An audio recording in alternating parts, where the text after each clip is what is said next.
वो लोग जो चंद ही सेकंड में फ़ारिग हो जाते हैं।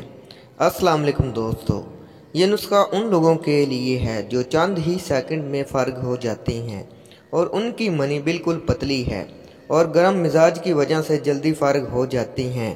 तो ये नुस्खा नोट कर लें, इंशाअल्लाह ताला कुदरती टाइमिंग बहाल हो जाएगी। नुस्खा आप नोट कर लें। सालम मिश्री आपने 20 ग्राम लेनी है। चारों मूसली एक एक आपने तोला लेनी है। सिंगाड़ा 20 ग्राम लेना है। सालब पंजा आपने 20 ग्राम लेना है। लाजवंती आपने 20 ग्राम लेनी है। मिश्री आपने 50 ग्राम लेनी है।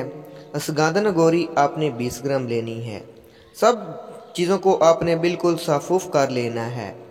सुबह और शाम नीम गर्म दूध के साथ खाने के बाद आपने ये इस्तेमाल करनी है। अगर वीडियो आपको पसंद आए तो आपने इसे ज़रूर लाइक करना है, चैनल को सब्सक्राइब करना है और मुझे दुआओं में याद रखना है। अल्लाह हाफिज़।